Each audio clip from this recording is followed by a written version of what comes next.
I'm ostracized and traumatized by everything I'm not alright. I'm lost inside, and anything I say you better listen up closely. Mostly, I'm the one and only. Bring it home slowly. Hand your boy the trophy. Patience is holy moly. I got him hating on me like Michael. Yo, konnichiwa. Di video kali ini, Mimin mau ngelanjutin Light Novel volume 23 Tensei Shitara Slam Dataken. Buat teman-teman yang belum nonton video sebelumnya, Mimin saranin buat nonton dulu, supaya kalian tuh nggak kebingungan sama alur ceritanya. Tapi buat kalian semua yang mau Mimin lebih rajin uploadnya, jangan lupa tinggalin subscribe, like, dan komentar sebagai bentuk apresiasi dari kalian, karena semakin rame interaksi dalam video ini, udah pasti bakalan bikin Mimin jadi semakin rajin upload juga. Jadi jangan lupa komentar meskipun itu cuma emoticon. Yaudah nggak usah lama-lama, langsung aja yuk gas videonya.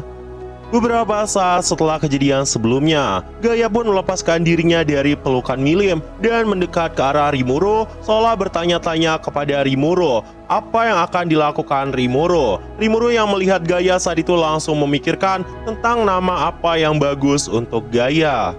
Sedangkan Gia ngelihat kejadian itu mengatakan, si Rimuru itu benar-benar menyebalkan. Dia bahkan tidak mempertimbangkan waktu dan situasi, dan masih sempat-sempatnya bermain-main dengan naga kecil itu. Dia belum mengatakan, aku tidak mentoleransi sikap tidak sopan kepada Rimuru sama Gi, jadi diamlah.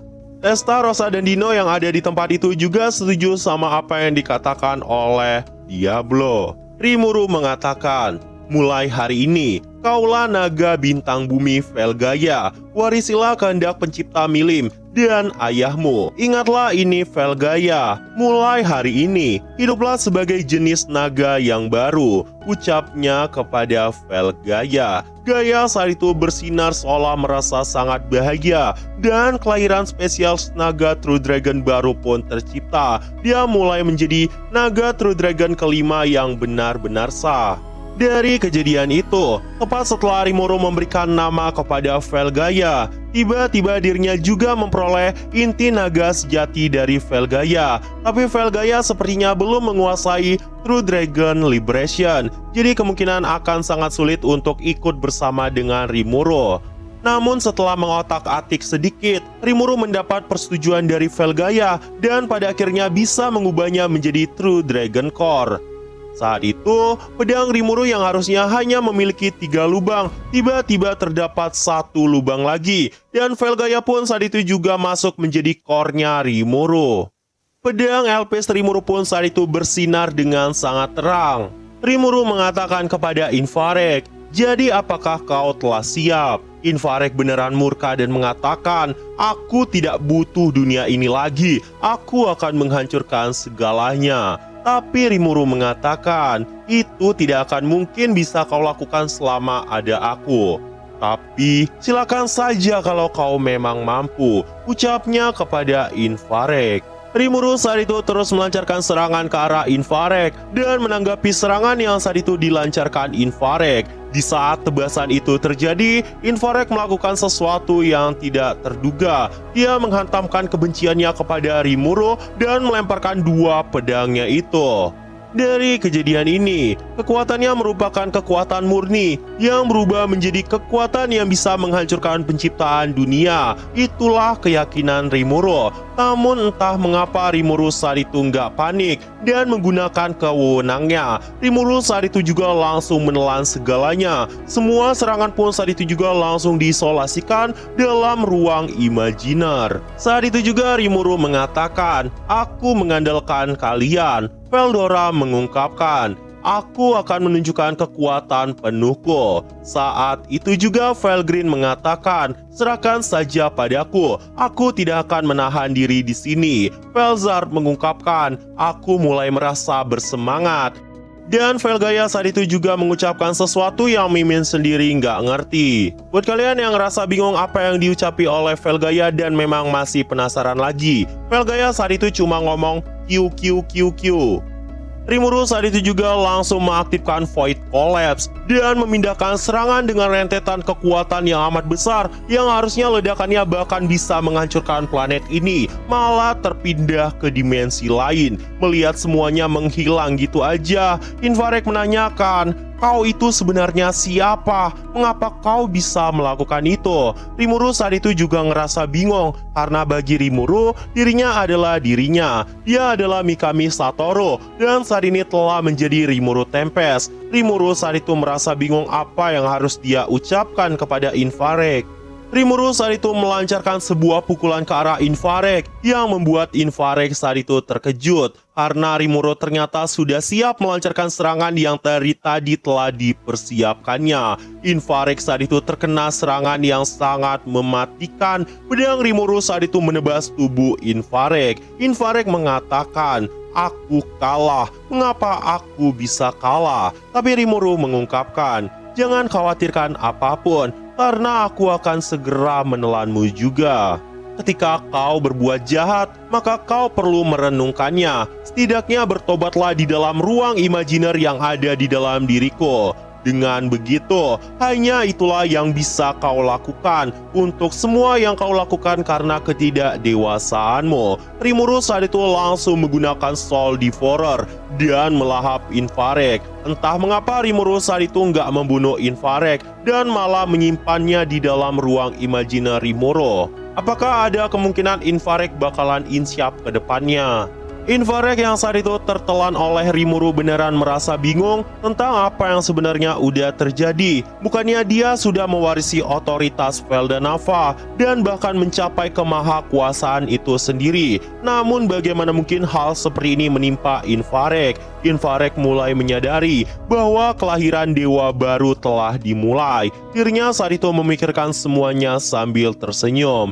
Dan saat itu juga kesadarannya perlahan-lahan mulai menghilang dan masuk sepenuhnya di dalam ruang imajiner Rimuru. Bagi Rimuru, gak ada celah bagi Infrared untuk bisa keluar dari tempat ini kecuali Rimuru mati. Namun Ciel saat itu membantahnya dan mengatakan, "Master tidak memiliki kematian, kau hanya akan abadi selama-lamanya." Infrared saat itu sepertinya mulai mendapat sesuatu dan mulai mengerti tentang sifatnya yang terlalu kekanak-kanakan. Saat itu juga dia selalu tertidur dan terbungkus lembut dalam energi ketiadaannya Rimuru di dalam ruang imajiner. Tapi dia tidak merasa kesepian karena entah mengapa sisa-sisa dari jiwa Clement ternyata masih ada di sana. Dan begitulah akhir dari pertempuran pun telah selesai. Orang-orang saat itu langsung menyambut Rimuru dan mengatakan bahwa itu adalah pertempuran yang sangat luar biasa. Bahkan Gi saat itu mengatakan kepada Rimuru, "Setelah aku dikalahkan habis-habisan oleh Veldanava, aku sudah bersumpah untuk bertanding ulang dan menang di lain waktu. Namun, kau malah mengalahkannya.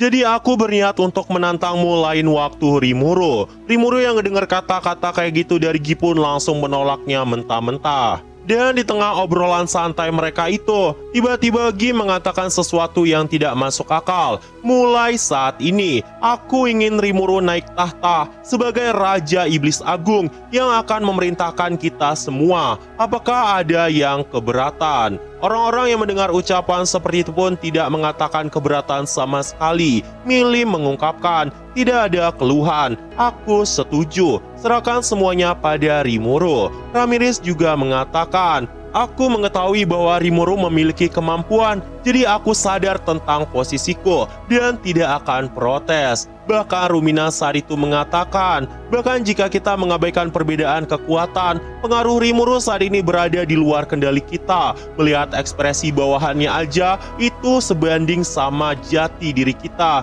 Jadi tidak ada yang keberatan. Rumina saat itu juga mewakili sosok Dagrul. Bahkan Dino mengatakan, "Aku juga selama ini udah berniat untuk dipekerjakan lagi oleh Rimuru, jadi tidak masalah." Leon yang pada akhirnya tersadar mengatakan, "Tanpa aku sadari binatang naga jahat telah menghilang dan pertempuran bahkan telah selesai, tapi aku bahkan tidak mengetahui apapun. Jadi aku nggak memiliki hak untuk mengeluh. Aku mengakui Raja Iblis Agung Rimuru," ucapnya kepada Rimuru. Dan setelah kejadian itu, Ruminas pun langsung mengumumkan ke seluruh dunia bahwa Infrared telah dikalahkan. Namun mereka tidak menyebutkan nama Veldanava dan nama Infrared setelah berevolusi dengan sosok Veldanava dan Lucia. Tapi mereka semua langsung memberikan pengakuan Dan Rimuru pun mulai saat itu dikenal sebagai Raja Iblis Agung, melampaui tahta Gi Crimson. Semua orang yang ada di tempat itu pun mengetahui bahwa orang yang telah menyelamatkan dunia dari krisis tidak lain adalah Raja Iblis Rimuru. Dan Rimuru pun saat itu makin terkenal lagi. Dan ketika di momen-momen santai, Gaia tiba-tiba bisa bicara, yang bikin Rimuru sama Milim saat itu ngerasa bingung kenapa Gaia bisa bicara. Gaia saat itu mengatakan, tepat setelah Leverger menghilang, dia bisa bicara lagi. Rimuru saat itu menganggap bahwa semua ini kemungkinan berkat permata yang dicurinya dari Infarex sebelumnya, mengingat bahwa itu adalah faktor inti dari Veldanava dan Lucia. Sedangkan Velzar dan Velgreen saat itu langsung banding-bandingi Velgaia sama Veldora, karena Veldora sangat jauh jika dibandingkan sama Velgaia. Yang bikin Veldora saat itu langsung ngerasa iri sama Gaia. Di tempat lain, kita juga diperlihatkan beberapa tempat yang telah mengalami kerusakan yang saat ini perlahan-lahan mulai diperbaiki. Tapi kayaknya Mimin gak perlu sebutin satu-satu, karena Mimin berencana untuk menamatkan di episode kali ini. Sementara itu di tempat Rimuru juga terdapat sebuah konflik di mana Suna, Sion, dan Milim saat itu berkompetisi dengan sengit. Zoe saat itu memberitahukan kepada Rimuru bahwa itu adalah pertarungan suci untuk memperebutkan posisi sebagai istri sah Rimuru. Rimuru yang mendengar ucapan seperti itu ngerasa bingung banget, karena bahkan Rimuru nggak pernah kepikiran punya istri. Benimaru saat ini juga udah punya anak, dan dia meminta tolong kepada Tuan Rimuru untuk menamainya. Karena alasan itu, Rimuru menamai anak laki-laki dari Benimaru sebagai Enju, dan anak perempuannya sebagai Kureha. Dan mereka berdua adalah anak Benimaru dari Momiji, sedangkan anak Benimaru dari Albis saat itu hanya satu, tapi tidak memiliki jenis kelamin. Rimuru saat itu menamainya ular merah, atau yang biasa disebutkan sebagai Kuza. Baru aja dikasih nama sama Rimuru, mereka bertiga langsung memenuhi syarat untuk mendapat benih Raja Iblis. Kita juga diperlihatkan Gabir dan Sofia yang pada akhirnya juga menikah dan memiliki anak dalam waktu yang sangat singkat. Rimuru saat itu menamainya dengan nama Ryuko. Walau sebenarnya Rimuru ngerasa iri, Gabir yang kocak-kocak itu bahkan bisa punya istri. Namun bagi Rimuru, Gokta adalah satu-satunya temennya yang saat ini masih ngejomblo kayak Rimuru. Di sisi lain, ciwi-ciwi saat itu masih terus ngerebutin Rimuru. Ketika Rimuru berada di ruangannya dan saat ini sedang seorang diri, Rimuru saat itu mencoba menggunakan lompatan ruang waktu, dan saat itu tiba di tempat di mana Shizu sebelumnya akan mati. Rimuru saat itu mencoba menyelamatkan Shizu dan mengobatinya dengan obat pemulihan penuh Rimuru. Saat itu juga, Rimuru langsung menidurkan sosok gadis kecil ini, sambil berkomunikasi dengan jiwa Shizu yang saat ini tertanam di dalam hati Rimuru. Sesuai janji Rimuru kepada Shizu, dia berniat untuk menyelamatkan Shizu saat ini juga. Saat itu juga, Shizu langsung pulih kembali. Dia merasa sangat bahagia berkat bantuan Rimuru. Karena Rimuru nggak mau terlalu ikut campur dan mengubah dunia lagi, jadi dia memutuskan untuk nggak menemui Shizu lagi. Dan setelah berhasil menyelamatkan Shizu, dia langsung berpamitan. Rimuru saat itu juga langsung melakukan lompatan ruang waktu lagi, tepat di mana saat itu Mikami Satoru akan meninggoy. Tapi ternyata, waktu Rimuru ada di sini, Diablo dari tadi udah ngikutin Rimuru. Dia mengatakan kepada Tuan Rimuru, bisakah Anda menunggu untuk sementara waktu? Diablo saat itu langsung pergi meninggalkan Tuan Rimuru, seolah ada sesuatu yang ingin dia lakukan. Mimin jadi agak was-was sih sama pelaku yang ngebunuh Mikami Satoru. Rimuru saat itu juga datang dan meminta Tamura untuk minggir sambil mengobati Mikami Satoru. Mayat Mikami Satoru dan jiwa semu yang memiliki ingatan Rimuru saat itu juga tertransfer dengan eksistensi paralel milik Rimuru. Ketika Rimuru selesai melakukan tugasnya, Diablo saat itu juga telah kembali. Tapi Diablo nggak nyeritain sama Rimuru tentang apa yang dia lakukan. Di sisi lain, Mikami Satoru yang sebelumnya diselamatkan oleh Rimuru pun pada akhirnya tersadar. Sepertinya dia mendapat ingatan dari Rimuru cukup banyak, soalnya di sini tertuliskan, jadi disinilah aku terbaring sebelum aku melakukan reinkarnasi. Dan dirinya juga menyadari apa yang terjadi selama ini bukanlah sebuah mimpi. Tiba-tiba, Mikami Satoru mendengar sebuah suara yang ternyata tidak lain adalah suara dari Petapa Agung, tepat sebelum berevolusi menjadi Raphael. Dia saat itu merasa bingung apakah dia bisa menggunakannya di sini juga. Alasan dia bisa mendengar suara dari Petapa Agung karena Rimuru telah mensinkron ingatan mereka. Tapi ketika Mikami Satoru saat itu menanyakan apakah itu adalah Ciel, tidak ada jawaban apapun. Mikami Satoru saat itu menyadari orang yang membunuhnya sebelumnya pasti saat ini telah menderita. Apalagi Diablo telah muncul, dia pasti nggak bakal pernah memaafkan pelakunya. Rimuru saat itu juga langsung dijenguk sama semua keluarganya. Dan satu hal yang paling membangongkan untuk Mimin, itu adalah fakta bahwa di novel ini diucapkan bahwa Shizu ternyata adalah nenek dari Mikami Satoru. Ternyata Shizu juga telah meninggalkan surat wasiat untuk Mikami Satoru. Dan ketika dirinya membacanya, Shizu mengatakan, "Terima kasih atas bantuannya berkali-kali untuk slime Rimuru. Kau telah menyelamatkan anak-anak, termasuk Hinata dan juga Yuki. Aku juga senang mendengar kau telah berdamai dengan Raja Iblis Leon. Kebencianku saat ini benar-benar telah terhapuskan. Rimuru sungguh sangat menakjubkan. Dan aku sangat bahagia kau lahir sebagai cucuku. Bagiku, Rimuru dan Satoru adalah cucu kesayanganku."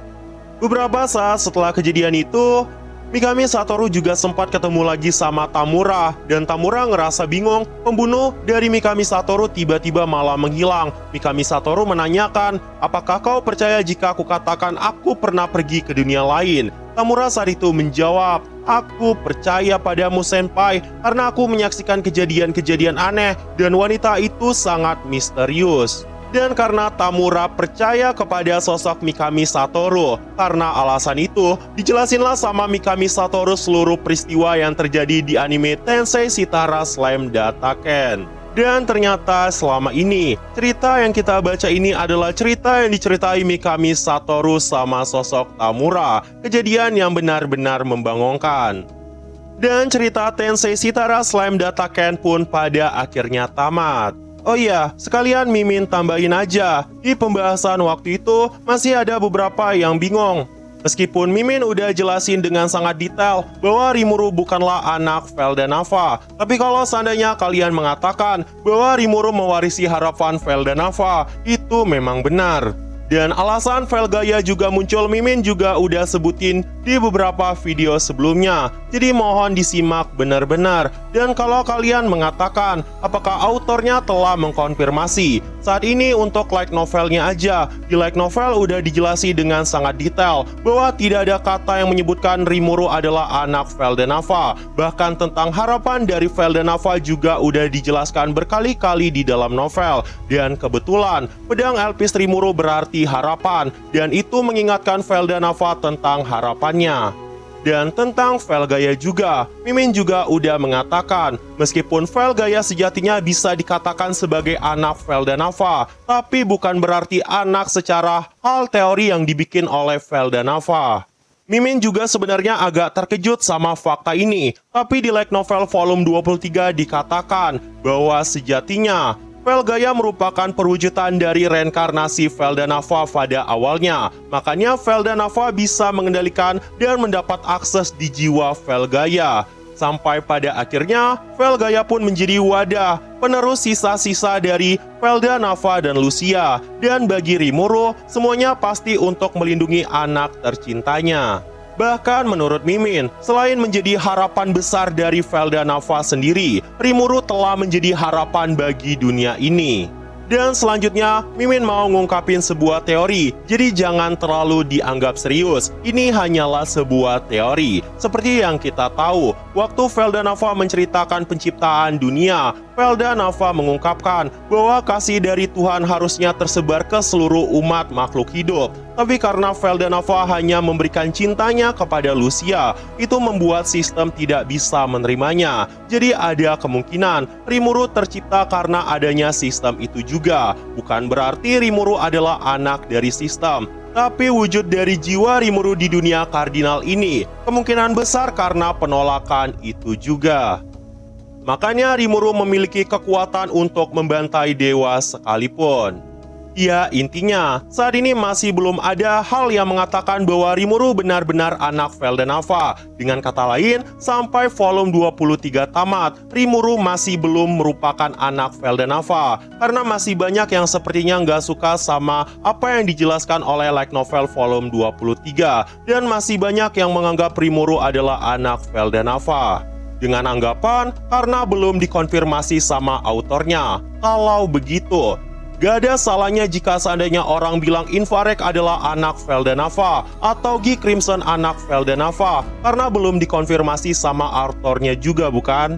Nah, alasan Mimin ngejelasin semua itu supaya nggak lebih banyak hoax yang menyebarkan berita bahwa Rimuru adalah anak Veldenava padahal belum dikonfirmasi. Karena Rimuru juga adalah Mikami Satoru yang punya mama bapak. Tapi kalau seandainya, karena saat ini dua kubu fans Rimuru kan lagi terpecah nih. Jika seandainya autornya langsung ngasih klarifikasi tentang Rimuru sebagai anak Veldenava, Mimin rasa jangankan Rimuru, kalau autor bilang Lord Ijo-Ijo sebagai anak Veldenava, itu akan menjadi jawaban yang paling benar. Yang pasti, untuk light novel volume 23 tamat ini, masih tidak ada yang menceritakan bahwa itu adalah anak Veldenava. Makanya Mimin berusaha menjelaskan kepada kalian semua, bukan karena Mimin sok tahu sama alur ceritanya, tapi itu adalah kebenaran untuk light novel volume 23. Mimin rasa Mimin udah ngejawab semua komentar. Justru pendapat Mimin, kalau ada hal yang ingin dipertanyakan, harusnya kita pertanyakan tentang identitas Kumara yang saat ini masih belum terungkap secara detail. Tentang katanya kan dia ras cryptid. Tapi mengapa sampai saat ini masih belum dijelaskan lebih detail? Dan bahkan masih banyak lagi misteri yang belum terungkap. Dan sebagai penutup dari akhir volume ini, Mimin mau ngucapin terima kasih kepada semua teman-teman yang selalu mendukung Mimin. Pertama kali Mimin upload di channel Anggara C. Itu adalah channel Mimin yang udah hilang. Kalau nggak salah, pertama kali Mimin ngebahas novel Tensuratu dari volume 7. Makasih buat teman-teman semua yang udah menemani perjalanan Mimin sampai akhir di volume terakhir Tensei Shitara Slam Data Kain ini. Mimin cuma bisa bilang makasih, karena berkat kalian semua, Mimin bisa jadi konten kreator kayak gini. Ya walaupun sebenarnya ngomongnya masih amburadul. Dan untuk selama ini, kalau seandainya pembahasan dari Mimin, dari volume 7 sampai volume 23 saat ini, masih ada yang belum detail, Mimin mohon maaf. Mungkin ada kesalahan translate juga, Mimin mohon maaf. Karena manusia tidak luput dari kesalahan. Dan Mimin mau ngejok sedikit. Alasan mengapa Mimin menaruh traktir Mimin adalah agar-agar terkuat. Karena sebenarnya kakek Mimin adalah ayah dari Veldenava. Enggak, Mimin bercanda. Nah jadi itu aja. Dan tunggu video-video gue selanjutnya dan see you.